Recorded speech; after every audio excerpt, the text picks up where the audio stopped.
ditadura militar tomou o poder à força e reprimiu com muita violência os brasileiros que lutaram por democracia. Mesmo assim, muita gente se atreveu a questionar.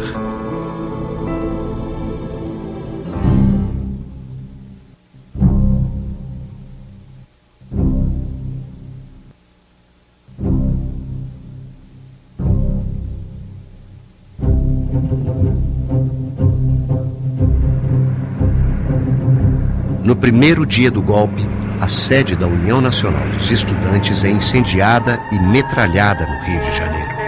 O movimento estudantil luta pela volta da democracia e é fortemente reprimido pelo regime militar.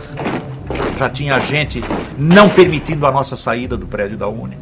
Já começaram a atirar, atiravam coquetel molotov, atiravam tiro mesmo, metralhadora, de fuzil, de revólver e tal. Quando nós passamos pela sede da UNE, a Isolda começou a chorar, escorrer lágrimas assim, porque era um teatro muito bonito, a UNE ia estrear e tal, estava tudo pegando fogo, né? A coisa começou a ficar cada vez pior, cada vez pior, cada vez pior, até que não teve outra saída. O negócio é pular o muro e fugir pela Rua do Catete. Uns ajudando os outros a subir no muro para pular, e os moradores dos prédios em volta gritando: foge, comunista, vagabundo, covarde! Os carros buzinavam, faziam um carnaval danado na rua. E eles gritavam: agora o dólar vai baixar. Nenhum de nós tinha um canivete na mão. As armas que apareceram na foto de um jornal de grande circulação aqui no Rio de Janeiro na época, que eram fuzis empilhados numa parede, era até no palco. Era no palco do teatro. Não eram armas. Eram fuzis de madeira que a gente tinha fabricado, nós mesmos tínhamos feito na madeira para fazer a peça As Aventuras do Ripiola Craia, do Francisco de Assis.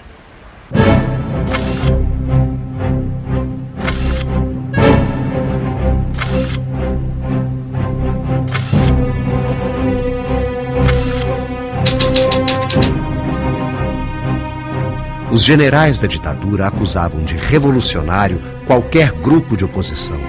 Eles eram taxados de transgressores e subversivos. A perseguição era inevitável. Para a opinião pública, esses grupos eram a ameaça à moral e à ordem. A nossa arma era só a consciência, era só a vontade de mudar esse país, de fazer desse país um país grande, um país soberano, com um povo livre. Nós lutávamos por democracia, quer dizer, questões mínimas, né? Funcionamento de instituições livres, né? Da auto-organização, né? Como é um grêmio de estudantes secundaristas, faça-me o favor, né? De ter lei de segurança, né? Para enquadrar pessoas, por tentarem reabrir um grêmio de estudante secundarista, né? Mostra que objetivamente nós lutávamos por democracia, né? Quando você vai olhar o que aconteceu com a minha diretoria, né, que foi eleita a março de 69, nós temos uma enorme quantidade de mortos. Dos 10 diretores, nós só tivemos uma diretora que não foi presa. Os outros 9, portanto, foram presos, e dos presos 6 foram mortos. Durante um bom período só se apanhou, né? Até que chegou um momento em que se achou que devia revidar. E o revide se deu através exatamente de coquetéis molotov, de se colocar fogo em carros dos brigadianos da polícia de choque que nos atacavam e de tentar roubar os revólveres dele como parte do arsenal que pretendíamos compor para a luta armada. A Polícia Militar do Rio de Janeiro assassina o estudante secundarista Edson Luiz no restaurante universitário em 1968. Na Candelária, a missa realizada em homenagem ao estudante morto provoca novos confrontos com a polícia. As ruas das grandes capitais do país são tomadas por grandes manifestações de protesto.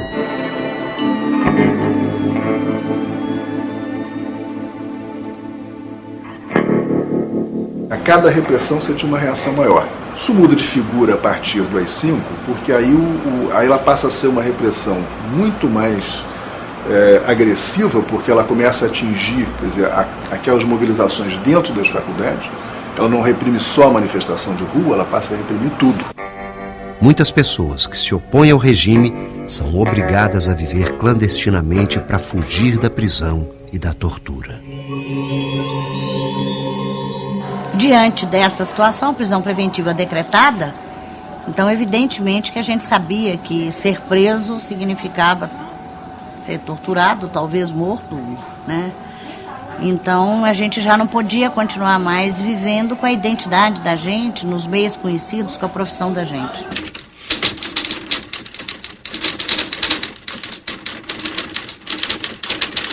Prevendo que eu viria a ser visado, isso acontecia comigo e com muitos, eu comecei a tratar da minha documentação falsa.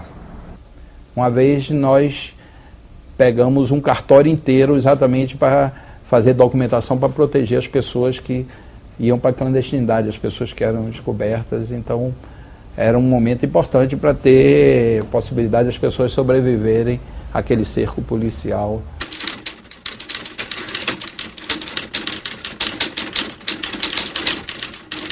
Se a polícia fosse conferir no seu registro, lá existia essa personalidade que eu adotei, chamada Ronaldo Matos. Agora, eu percebi que há uma coisa que as pessoas não conseguem mudar, ou é muito difícil de serem mudadas, é o caminhar. O caminhar, a pessoa tem uma postura caminhando que você à distância reconhece.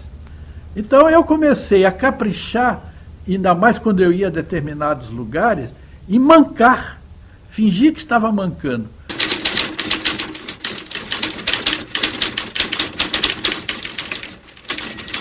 Em determinadas famílias, chegamos por amigos de confiança, dizendo, não, são 2 estudantes, eles precisam de alguns dias aí, eles vão pagar, esses amigos é que pagaram, nós não tínhamos nada, né?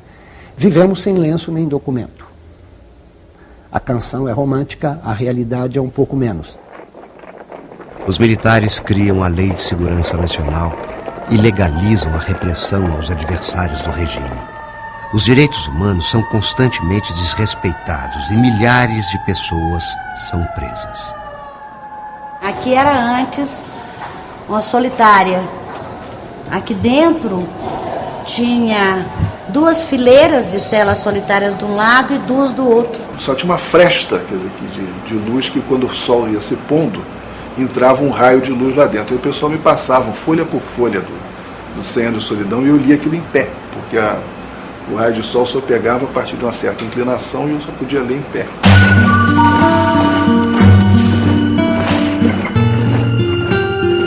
Botava a gente descalça, em pé, em cima de 2 latinhas, latinha de salsicha, de qualquer coisa, abertas, nua, né? Descalça, em pé, em cima da latinha. E as latinhas iam enfiando na sola do pé da gente. E se a gente caísse ou descesse, aí era espancado e botava de novo em cima da latinha. Eu dava aulas imaginárias para uma classe virtual, né, e com isso eu me sentia trabalhando, evitava dormir de dia, eu rezava muito, eu aproveitava o miolo de pão para fazer um terço.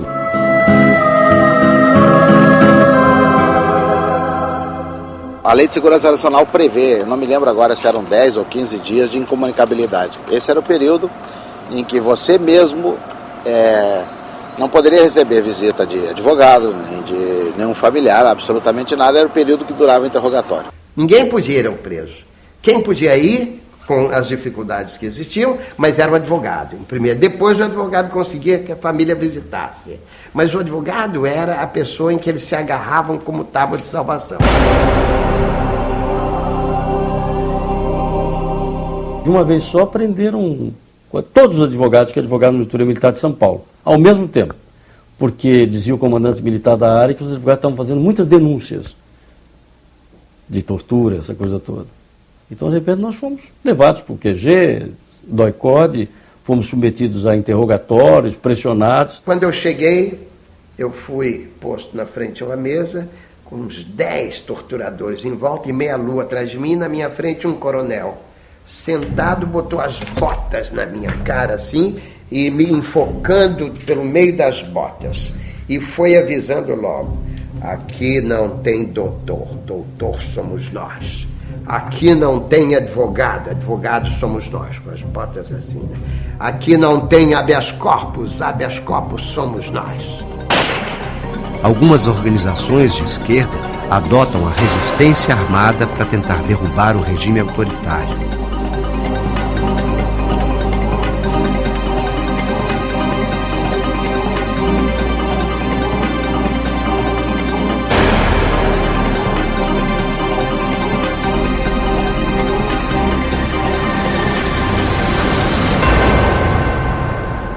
O movimento estudantil se dilui, se destrói por si mesmo, em função da repressão. Só resta a alternativa da clandestinidade e daí a tentação da luta armada é o passo seguinte que se faz. Me recordo primeiro de Caparaó, depois houve a tentativa de foco com o capitão Carlos Lamarca e finalmente agora Araguaia, a guerrilha do PCdoB.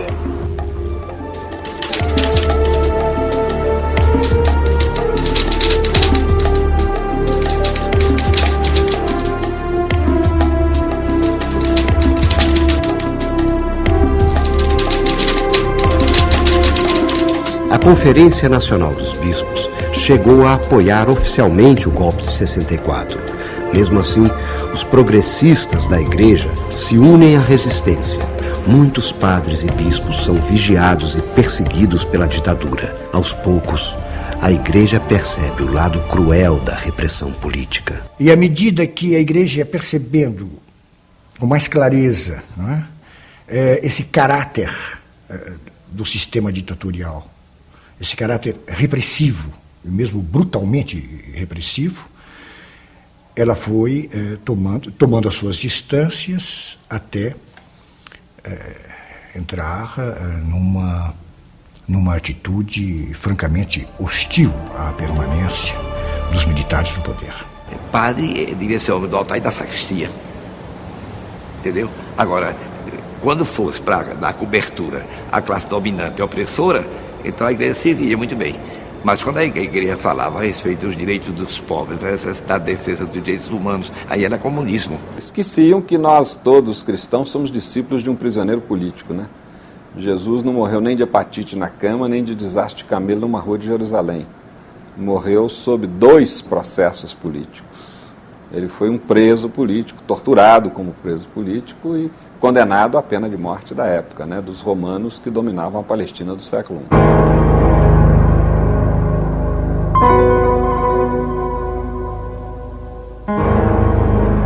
Nós, por exemplo, aqui ajudávamos. Eu morava nessa ocasião em Viamão, tinha uma comunidade de rapazes. Nós recebíamos pessoas presas em São Paulo, que foram torturadas e que seriam mortas certamente se não escapassem. Vinham para cá. Eu mesmo, na casa onde a gente morava, a gente deu guarida e refúgio a essas pessoas que depois, então, passavam então, para a Argentina, possivelmente Chile, etc. Houve um assassinato de um padre muito próximo ao Dom Helder Câmara, lá em Recife, que era um sinal. Ele ia a muitas reuniões, ele era meio afoito, confesso. Um belo dia saiu da reunião, botaram no carro, dizendo que ia levar para outra reunião, levaram para o campo da universidade, botaram a corda no pescoço, arrastaram. Eu tenho retalho todo ele crivado de balas. No cemitério, quando nós chegamos, Dom Helder achou que o mais conveniente era que se fizesse simplesmente silêncio. Era um ambiente piedoso, de oração e de reza, e ao mesmo tempo de temor. Nós não sabíamos o que podia acontecer naquela hora, com aqueles militares cercando a gente.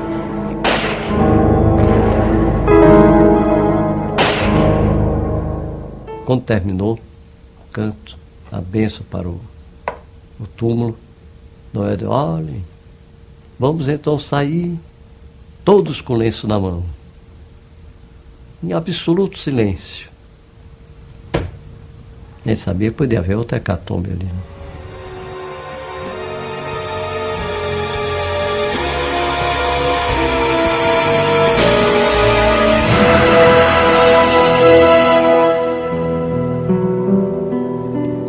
Os cursos de justiça ministrados pelos dominicanos formam novas lideranças na luta pela democracia. Havia que nesta igreja uma reunião de, às vezes, 800 a 1000 pessoas.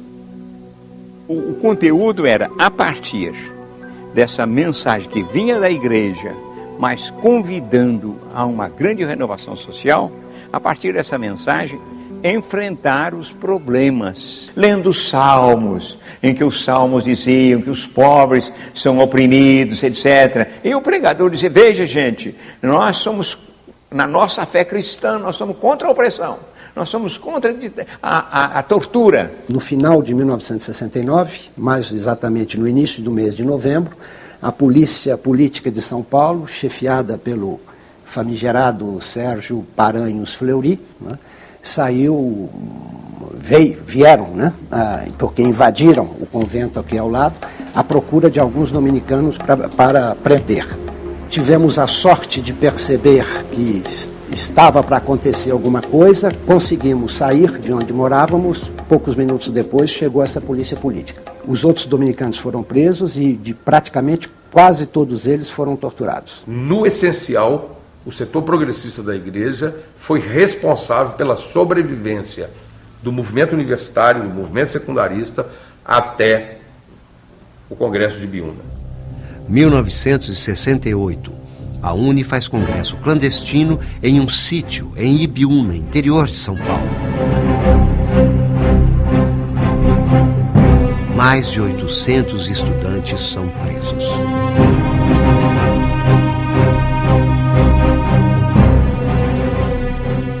Cada um da comissão que estava incumbida de receber e transportar tinha um código, tinha uma senha, a pessoa tinha que repetir a senha para ser transportado para outro local e daí para ir até Ibiúna. Da rodovia Raposo Travado, eles eram trazidos para cá e as pessoas que traziam os delegados para cá eram pessoas que estavam diretamente envolvidas com a realização, com a montagem desse congresso. Eram estudantes, militantes do movimento estudantil, vindos de alguns estados, como o Rio de Janeiro e o Paraná, que deram uma contribuição maior, além de São Paulo, e esses delegados eram trazidos para cá até o sítio. Então eles não tinham noção de onde que eles se encontravam. Eu uma vez fui receber uma pessoa que era, deixa eu me lembro se ela vinha da Paraíba ou do Rio Grande do Norte, e a senha era Ivanhoé. Então naquele momento, grupos vindo do Paraná, São Paulo e Rio de Janeiro, esses grupos se mudaram para cá, 15 dias, 3 semanas antes do Congresso, e com enxadas, enxadões, tudo mais, começamos a desbastar o morro e fazer, nessas encostas aqui, degraus. E esses degraus seriam exatamente como se fosse um anfiteatro. No momento ali que eles pediram um sítio, eu, no meu pensamento, eu achava que era para fazer, né, alguma reunião que ia contribuir para alguma coisa de bom, né, não de ruim, né, porque ninguém luta através de algo ruim, né, eu acho que não viria isso para mim, e nem para minha família, né, eu acho que eu estava contribuindo, e não me arrependo até hoje. Prenderam os 800 estudantes de Ibiúna, no Congresso da UNE. Nós fizemos greve de fome, continuamos o Congresso dentro das prisões. E centenas de estudantes fugiram, tá, pelas contradições do próprio contexto da repressão.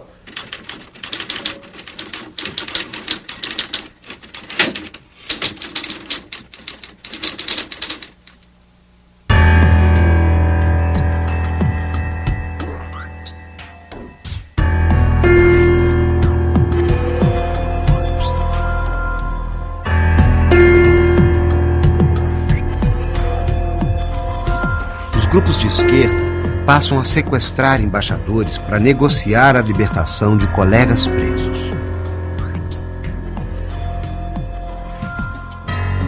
Ajudamos algumas pessoas que participaram do sequestro do embaixador norte-americano, Charles Elbrick, né? Inclusive o Fernando Gabeira ficou escondido na minha casa na época, né? Logo depois do sequestro. E a cara dele apareceu na televisão.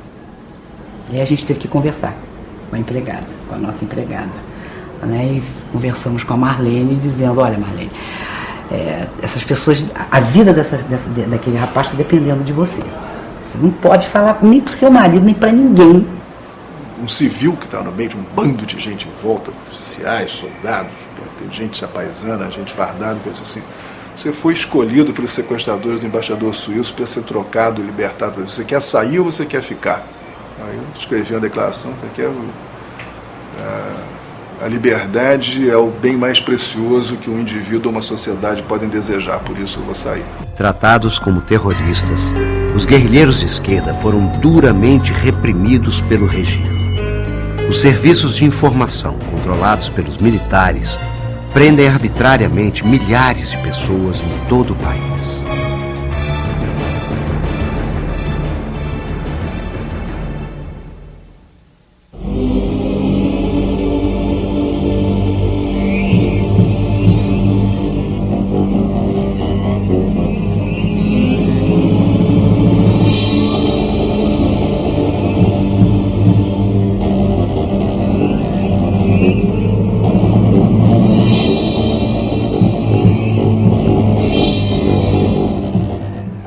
Pendurada de cabeça para baixo, levando choque elétrico nos dedos dos pés, nas mãos e na vagina, já quase sem conseguir engolir e respirar. De cabeça para baixo eu olhava para o basculante porque eu ficava vigiando, esperando um raio de sol. Eu achava que a minha salvação era se o sol nascesse, né? E quase de madrugada é quando, nesse estado, eu fui estuprada.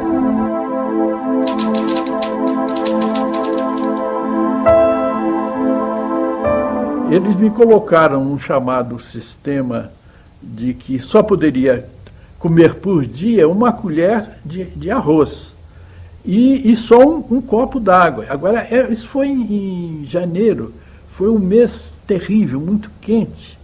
Eu fiquei preso nessa cela, né? E o calor era insuportável.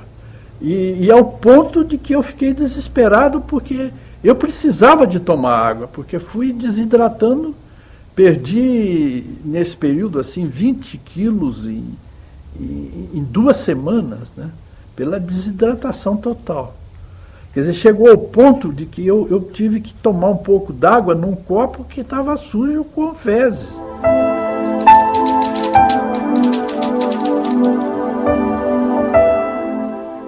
Havia, na época, no DOI-CODE, um filhote de jacaré, que eles puxavam com uma corda no pescoço.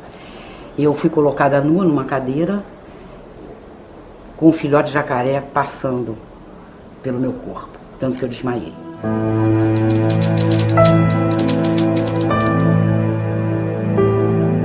Pimentinha é essa máquina de choque elétrico.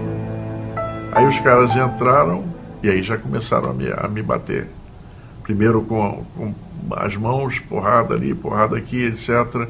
Mas depois eles botaram a pimentinha lá na mesa, colocaram fios nas minhas mãos e nos tornozelos, e aí começaram a me dar choques elétricos, e um cara com um fio escapado, ele dava choques por baixo do capuz, nas orelhas, nas costas, na nuca.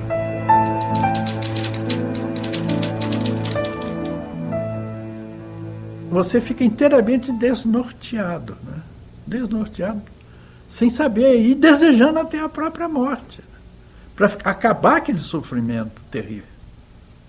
A tortura era muito bem planejada, não era, quer dizer, ela não era assim os arroubos de um grupo mais sádico, mais violento. Era uma política de Estado. E as pessoas eram treinadas para isso. Eles batiam para desmoralizar, para vergar, para fazer você se quebrar. E isso eu te digo, o efeito é devastador. Falava comigo assim: a gente já está cansado de trabalhar adulto. Tudo igual. Mas a gente nunca trabalhou uma criança de 4 meses. Você e sua filha vão servir para o avanço da ciência.